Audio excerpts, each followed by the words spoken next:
আসসালামু আলাইকুম। কারিগরি এক্সপার্ট স্মার্ট লার্নিং সেন্টারে তোমাদের সবাইকে স্বাগতম। আশা করতেছি সবাই অনেক অনেক ভালো আছো। তো ভাইয়া, তোমাদের আজকের এই ভিডিওতে আমি জিও টেকনিক্যাল ইঞ্জিনিয়ারিং এর সাজেশন নিয়ে আলোচনা করব। তো তোমাদের 23 তারিখ সকাল 10টায় আছে থিওরি অফ স্ট্রাকচার পরীক্ষা, এবং তোমাদের দুপুর 2টায় আছে হচ্ছে জিও টেকনিক্যাল ইঞ্জিনিয়ারিং এর রেফার্ট পরীক্ষা, ঠিক আছে? তো এই জিও টেকনিক্যাল ইঞ্জিনিয়ারিং এ তোমাদের যে প্রশ্নগুলো তোমরা খুব গুরুত্ব সহকারে পড়বে রচনামূলকে, সেগুলো তোমাদের আজকে আমি দাগায় দেবো। এবং এই সাজেশনটা কমপ্লিট করে গেলে ইনশাআল্লাহ তোমরা 5টা রচনামূলক ইনশাআল্লাহ কমন পাবা, ঠিক আছে? তো দেখো, আমরা খুব বেশি সময় নেব না, দ্রুত তোমাদের যা সাজেশনটা দেখায় দেবো। আর আমাদের যারা তোমরা পঞ্চম পর্বের আছো, তাদের এর পরবর্তী যে পরীক্ষাগুলো আছে এবং থিওরি অফ স্ট্রাকচারের ফুল সাজেশন এবং শর্ট সাজেশন, যেগুলো মানে যেটাকে আমরা বলতেছি, এই শর্ট সাজেশন আমাদের হোয়াটসঅ্যাপ গ্রুপে শেয়ার করা আছে। প্লাস আমাদের লাইভ ক্লাসে তোমাদের থিওরি অফ স্ট্রাকচারের যে ম্যাথগুলো করানো হয়েছে, এগুলোর সাজেশনও মানে আমাদের তোমার সলিউশন কিন্তু আমাদের হোয়াটসঅ্যাপ গ্রুপে দেওয়া হয়ে গিয়েছে। তো তোমরা যারা আমাদের হোয়াটসঅ্যাপ গ্রুপে যুক্ত নেই, তারা কিন্তু অনেক কিছু মিস করতেছো। তো দ্রুত হোয়াটসঅ্যাপ গ্রুপে যুক্ত হয়ে যাও, লিংক আমি পিন কমেন্টে দিয়ে দিচ্ছি। আর অবশ্যই আমাদের চ্যানেলটা সাবস্ক্রাইব করে রাখো, যাতে পরবর্তী পরীক্ষাগুলোর আপডেট তোমরা দ্রুত সবার আগে পেয়ে যাও, ঠিক আছে? আমরা কিন্তু সবগুলো পরীক্ষারই তোমাদের লাইভ ক্লাসের মাধ্যমে সমাধান করাই দিচ্ছি। তো তোমরা আমাদের ইনশাআল্লাহ এই চ্যানেল থেকে অনেক বেশি উপকৃত হবা, ঠিক আছে? তাহলে চলো আমরা শুরু করি। প্রথমে আমরা দেখবো যে 1 নম্বর অধ্যায় থেকে আমরা এই যে 1 নাম্বার যে উদাহরণটা আছে আমাদের রচনামূলক প্রশ্নে, দেখবা যে এই যে 1 নাম্বার যেটা আছে আমাদের এখানে, মৃত্তিকা প্রযুক্তিবিদ্যার সীমাবদ্ধতা, এটা তোমরা খুব ভালো করে পড়বা। এবং মাটি শনাক্তকরণের বিভিন্ন পরীক্ষাগুলো একটু গতবার আসছিল, তো এবার আসার সম্ভাবনা একটু কম, ঠিক আছে? তো আমাদের প্রথম প্রশ্নটা খুব গুরুত্ব দিয়ে পড়বা, এবং দ্বিতীয় প্রশ্নটা তোমরা একবার দেখে নিবা যাতে লিখতে পারো। 2 নম্বর অধ্যায় থেকে তোমাদের একটা ম্যাথ থাকবে। তো ম্যাথ তোমরা উদাহরণ 1, এরপর তোমাদের উদাহরণ যে 2 আছে, এই টাইপের ম্যাথগুলো বেশি থাকে। এছাড়া উদাহরণ 22 নাম্বার ম্যাথটা তোমরা একটু দেখবা, ঠিক আছে? 15 নাম্বার ম্যাথটা যদি সময় থাকে তাহলে দেখে নিবা, এটাও আসতে পারে। তো এই 3টা ম্যাথ তোমরা খুব ভালোভাবে দেখবে, এবং 15 নাম্বার ম্যাথটাও একবার সময় হলে দেখে নিবা। এবং 3 নাম্বার অধ্যায় থেকে তোমাদের একটা প্রমাণ মাস্ট থাকবে রচনামূলকে। এই 2টা প্রমাণের মাঝখান থেকে একটা থাকবে, তার মাঝে এটা হচ্ছে আমাদের আসার সম্ভাবনা সবথেকে বেশি। এরপর আমাদের মৃত্তিকার 2 ফেজ 3 ফেজ ডায়াগ্রাম আসার সম্ভাবনা একটু কম। এছাড়া আমাদের যে পিকনোমিটারের সাহায্যে মাটির আপেক্ষিক গুরুত্ব নির্ণয়ের পরীক্ষা আছে, এর আসার সম্ভাবনা অনেক বেশি, ঠিক আছে?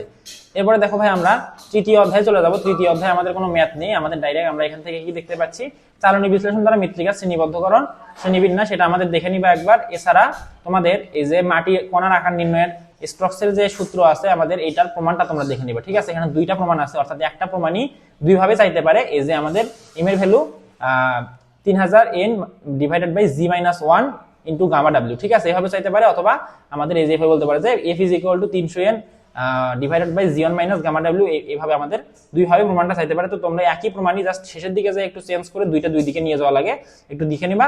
দেখে নিলে তোমরা 2টা প্রমাণই, অর্থাৎ প্রমাণ কিন্তু একটাই, ঠিক আছে? একটা প্রমাণই 2 ভাবে চাইতে পারে। তো এই প্রমাণটা আসার সম্ভাবনা কিন্তু অনেক বেশি, খুব ভালোভাবে দেখে নিবা এটা।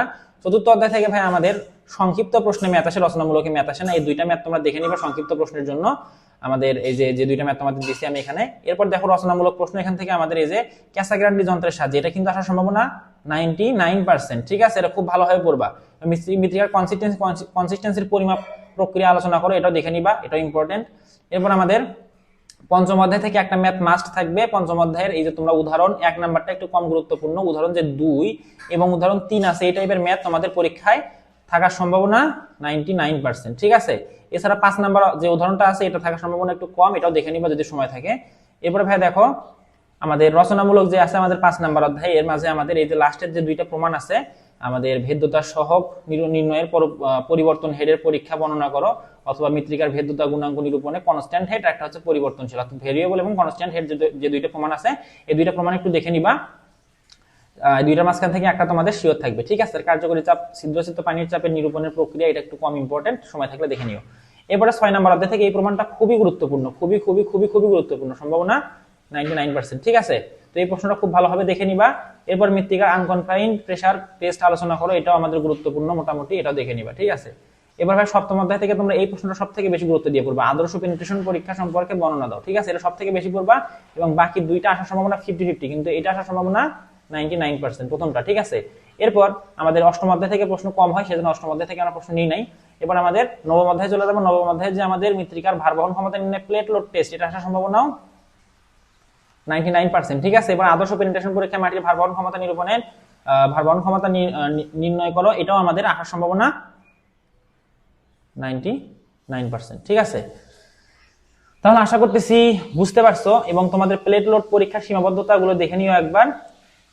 এই কয়টা প্রশ্ন পড়লে তোমরা ইনশাআল্লাহ এখান থেকে 5টা রচনামূলক প্রশ্ন কমন পাবা আশা করা যায়। আমি তোমাদের এই মুহূর্তে বেশি সময় নিচ্ছি না, ক্লাসটা বড় করতেছি না। তোমরা যারা পঞ্চম সেমিস্টারের অন্যান্য সাবজেক্টের উপর সাজেশন পেতে চাও এবং সলিউশন পেতে চাও এবং আমাদের বিভিন্ন ধরনের আপডেট গুলো পেতে চাও, তারা অবশ্যই আমাদের হোয়াটসঅ্যাপ গ্রুপে যুক্ত হয়ে যাবে এবং আমাদের ফেসবুক পেজ এবং ইউটিউব চ্যানেলটা সাবস্ক্রাইব করে দিবা, যাতে পরবর্তী লাইভ ক্লাস প্লাস যত প্রকার সাজেশন প্লাস সলিউশন তোমাদের আমার পিডিএফ শেয়ার করবো সেগুলো তুমি সবার আগে পেতে পারো। ঠিক আছে? তো ঠিক আছে ভাই, এই সাজেশন এই পর্যন্ত ছিল। আল্লাহ হাফেজ।